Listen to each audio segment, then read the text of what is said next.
नमस्कार. नवीन ब्लॉगमध्ये तुमचं खूप खूप मनापासून स्वागत. तर आज आपण बनवणार आहे चवळीच्या शेंगा. तर हे बघा, मी चवळीच्या शेंगा आणल्या होत्या आणि असे निब्बरमधलेच आणल्या होत्या, म्हणजे त्याचे दाणे निघावं म्हणून असे. तर मी हे बघा सगळ्याचे त्याचे दाणे काढून घेतलेले आहे चवळीच्या शेंगाचे. तर बघा मी स्वच्छ धुवून घेणार आहे त्याला. आणि इथं घेतलेला आहे लागणारा मसाला. इथं घेतलेले आहे जिरे, जाड मीठ घेतलेलं आहे चवीनुसार, हिरवी मिरची घेतलेली आहे, लसूण घेतलेला आहे, एक टमाटर घेतलेला आहे आणि कोथिंबीर घेतलेली आहे. तर आपण पहिले लसूण, मीठ आणि जिरे आणि मिरची बारीक करून घेणार आहोत आणि थोडेसे लसूण आपण तडक्यासाठी ठेवणार आहोत. आणि टमाटर पण कट करून घेऊया. आणि ज्या कोथिंबीरच्या काड्या आहे ना पाठीमागच्या, त्या आपण त्या मसाल्यात बारीक करून घेणार आहोत. तर चला आता आपण सुरुवात करूया. तर बघा, मी मिरची आणि लसूण, जिरे आणि कोथिंबीरच्या काड्या बारीक करून घेतलेल्या आहे. याच्यामध्ये पाणी टाकून घेतलेलं आहे धुण्यासाठी. इथं टमाटर पण कट करून घेतलेलं आहे, थोडासा लसूण तडक्यासाठी कट करून घेतलेला आहे. आणि इथं मी कढई पण ठेवलेली आहे गरम करायला आणि त्याच्यामध्ये तेल पण टाकलेलं आहे. तर बघा, तेल गरम झालेलं आहे. तर आता आपण टाकूया मोहरी,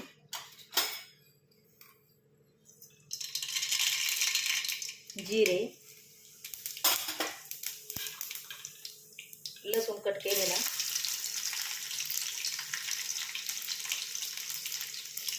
थोडासा हिंग,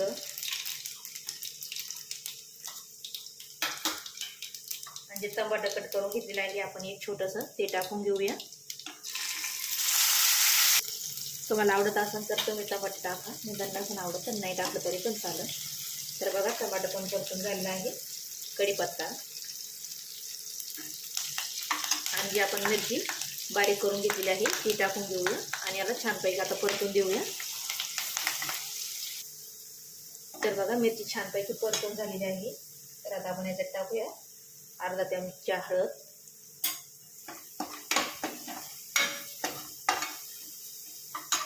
आणि 1 चमचा टाकूया कांदा लसूण मसाला,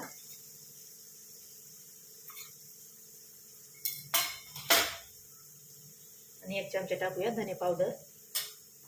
आता हे छानपैकी मस्त परतून झालेलं आहे. तर आता आपण ह्या म्हणजे चवळीचे दाणे काढून घेतलेले आहे ते धुवून टाकूया.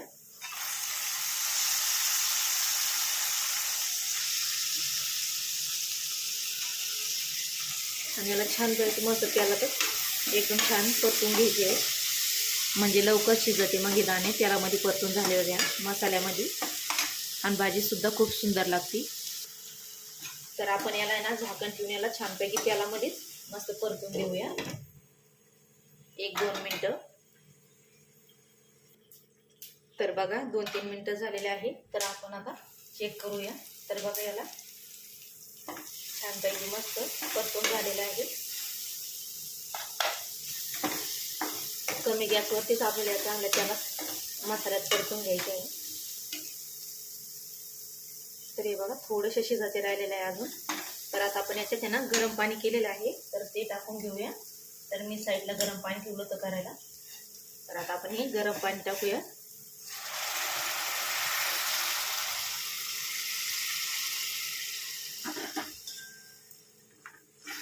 तर तुम्हाला कितपत पातळ पाहिजे भाजी त्यानुसार तुम्ही पाणी टाका.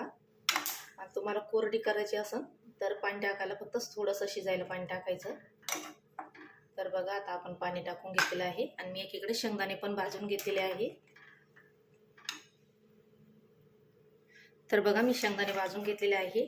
तर जे आपण मिक्सरमध्ये मिरची ते बारीक करून घेतलेलं आहे त्याच्यातच आता आपण हे शेंगदाणे टाकून बारीक करून घेऊया पाणी टाकून, म्हणजे आपण पातळ भाजी बनवणार आहे. तर आता हे बारीक करून याला पाण्यामध्ये पाणी टाकून बारीक करून घेते. तरी बघा, मी बारीक करून घेतलेलं आहे. तर आता आपण याच्यामध्ये टाकून घेऊया आणि याला मिक्स करून घेऊया.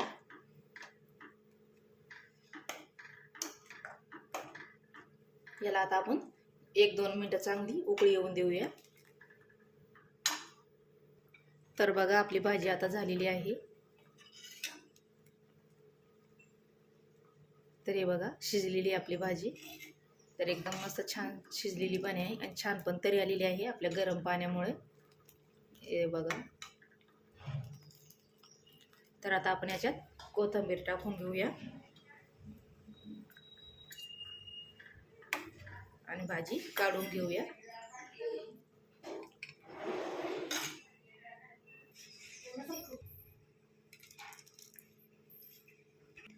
तर बघा मी काढून घेतलेली आहे. तर चवळीची भाजी एकदम छान मस्त झालेली आहे. तुम्ही पण बनवून बघा आणि तुम्हाला चवळीची भाजीची पातळ भाजीची रेसिपी कशी वाटली नक्की सांगा आणि लाईक शेअर सबस्क्राईब करा. धन्यवाद.